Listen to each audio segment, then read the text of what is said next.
Hi St. John, this is Lindsay here, and we are here with Ruth Mead, and she is the Education Director at the Phinizy Center for Water Sciences. Thank you so much for being here today. It's my pleasure. I'm so excited that you chose me to talk to. Yeah, we are talking about environmental healing today. We've been in a series on healing, and we've heard from so many experts, and we are so glad to hear from Ruth today. Ruth, tell us a little bit about the Phinizy Center. Okay, this is really, most people know us as Phinizy Swamp Nature Park, and we're sitting out on one of our decks here in a beautiful setting. The park was open to the public in the year 2000, so we've been here for 20 years. A great green space for our citizens here in Augusta. We get people from all over Georgia, in fact all over the world, coming out here. Just a beautiful, peaceful place to kind of de-stress and get some exercise and enjoy nature. We started from a wastewater treatment violation with the city. So it was a really beautiful vision that the city had to incorporate a nature park within a wastewater treatment system. We have a lot of constructed wetland cells out here. This is our tertiary treatment from our wastewater. But we've made it a park and invited the public to be out here every day of the week if they want. Okay, and tell us about your role here. I've been here a long time too, 20 years. Started as a volunteer here with the education department and was quickly hired. I am now the education director, so I do all the programming or oversee all the programming for our school field trips. Of course, this has been a very, very different year for us. Our normal schedule is to have 2 or 3 field trips a day through the school year. But this year we've been able to find different ways to reach people. I do a lot of adult classes too, lifelong learning classes, which has been something I've been able to develop over the last maybe 6 years, and they've been very, very rewarding programs. Good. So Ruth and I talked before this, and we talked about how it's interesting because we can help heal the environment, but the environment also can help heal us. And so tell us a little bit about both of those aspects of healing and what you do here. Okay, great. You know, I always tell everybody that my main job here is to connect people with nature. I think in our day, we all have really busy life with technology. It's brought so much into us.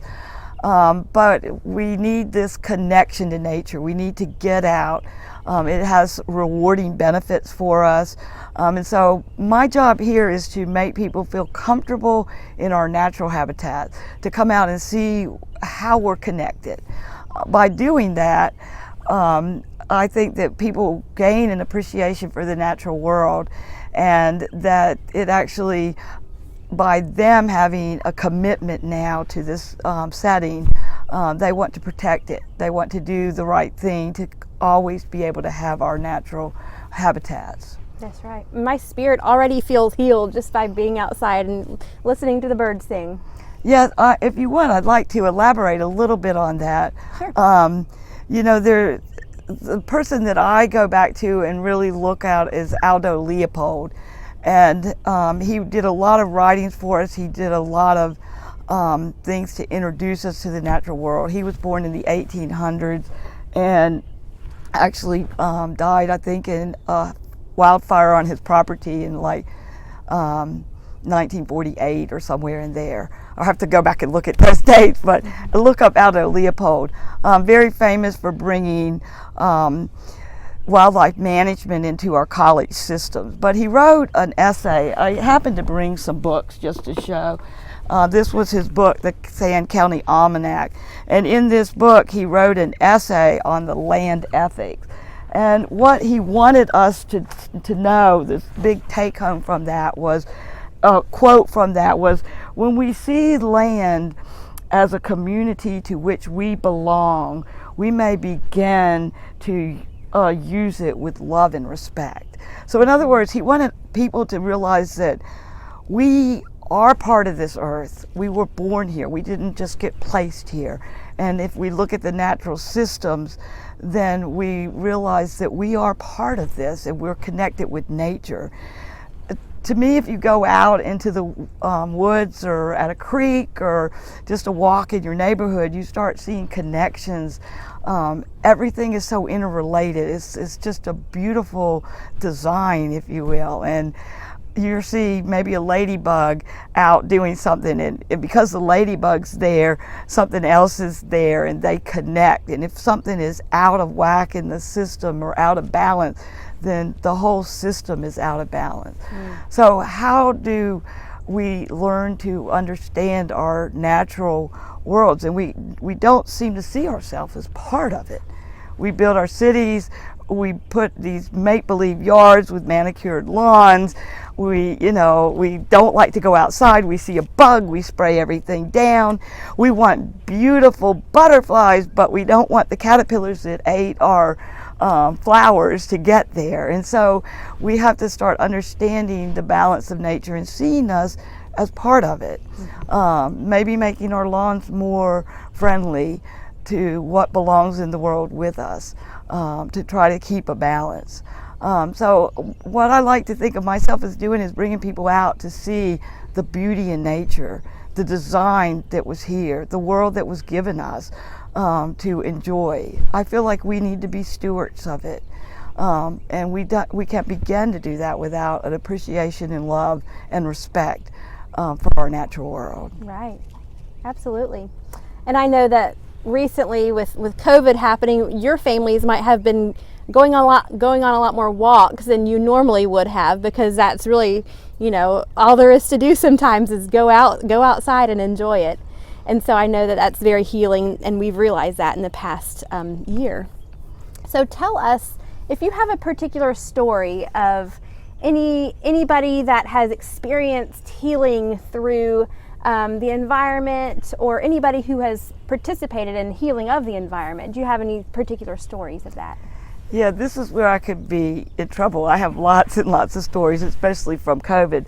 I brought a lot of books because I just like to quote from things. Many of you guys might be familiar with it's a term coined forest bathing. It actually is a Japanese study that came about in the 1980s. And I'm not going to pronounce the Japanese name for it, but it was just the thought of going out into our natural habitats, and there was lots of studies from it, and from this it tells you all the benefits of being outside. Now, just try to think of what these benefits mean as I say some of them. Boost the immune system, have a better sense of self-worth, have more self-confidence, reduce blood pressure, reduce stress, improve mood. All of these things were found through these Japanese studies and other studies. There's some studies from Canada and the United States that we found that just being outside is a very big boost for our systems. We need to be outside. We need this connection that I mentioned.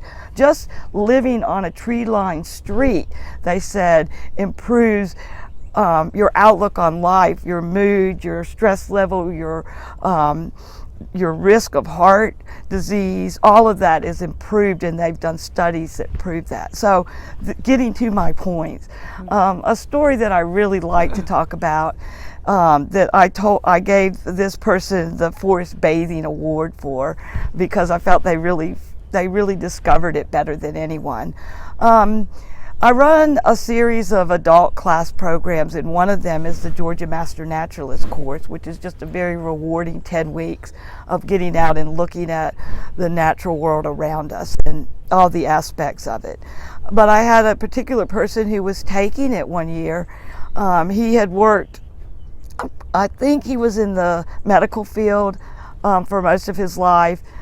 He was now retired, and a few years prior to the class he had lost his wife, and he was just trying to find a new beginning, if you will. And he signed up to take the Master Naturalist class to kind of meet new people, be aware of what was going on around him. And after about the third class, and it's an all-day field trip, we do these amazing things out in the field. So he sent me an email, and he goes, "Ruth, I don't know what it is. But before I took the class, by the end of the day, I'm just exhausted, and I'm sitting down and taking a nap and sitting in a chair. And he goes, and I haven't even done anything. And he goes, I come to your class and we walk all day in the woods. I mean, I do great things. We go and do a prescribed burning, and so we're carrying the fire torch. So I'm working people as we're out there too. But he goes, I don't understand it. We go all day hiking in the woods, doing all these great exercises. And he goes, I come home and I feel filled with energy. I don't need a nap. I feel stress-free, and I just feel wonderful. He goes, what is it? I should be exhausted. And I said, you've discovered forest bathing. Just being out, just being in nature is healing. And I thought that was a great story for him. Absolutely. We had a tough decision in March. Everything was shutting down, and we were trying to figure out how to live in the pandemic. Our governor was very thoughtful of saying that people needed recreation and well-being, and for that reason he was leaving our national parks open. And I think everybody has experienced more time in our parks. We were deciding what should we do at Phinizy, because we're a private nonprofit organization here that runs it. Did we need to shut down? What was our responsibility? And when the governor said he was leaving the state parks open, we said people need green space. Mm-hmm. And so we reduced our hours but left it open. And I came out every day just to make sure people were doing the right thing, I guess I should say, but knew where to go, were in good shape, had maps, and I heard some amazing stories every day, just heartfelt stories of what the park meant to people, to be able to have the space to come and breathe and just take in the beauty and how much healing it was for them. Yeah. If there's ever a time that we need healing, it's now, and thank you for being a part of that. Is there anything else you want to share, or a summary that you'd like to give to us, or any final words? I just would like people to embrace our natural world. It's beautiful, a perfect world, I guess, if you will. And I struggle every day. My struggle is, how do we fit in? How do we as humans fit in? I teach ecology, and we talk about food webs and the balance of nature and population dynamics, and it's like we never mention humans in that. And our Take People Out, another big thing that I have is on invasive species, and I take one day a month to fight invasive species. My battle is with tallow, which some people call popcorn tree. It's very invasive here. But what was our role? We brought it here to the United States. It's an Asian species, and it's done very, very well in our wetlands. Was that our role, to mix up these different communities, or was it for us to discover that we've done it and correct it? It's just kind of very interesting as we look at the world evolving and climate changing and what's happening with our species mix in our natural communities. And we challenge whether we're looking at preservation or conservation. But just for us as a people, come out and experience it. I want everybody to have a wonderful experience at Phinizy Swamp Nature Park. The beauty just makes you feel good. We have stressful lives. We need to come out and breathe and take in this beautiful world that's around us. It gives us energy, it renews us, it recharges us so that we can do what we do better. So even if it's just your backyard, or a green space around the corner, or the Augusta Canal. We are very fortunate in the Augusta area. We have lovely parks. We have the canal. We have the Sumter Forest, which is a half-an-hour drive away. You can get deep in the woods there. Silver Bluff Audubon across the creek, the Brickyards over in North Augusta, and then do come out to Phinizy Swamp Nature Park. So thank you for letting me tell how nature can heal you, but we are part of the system and we can help nature as well. Thank you.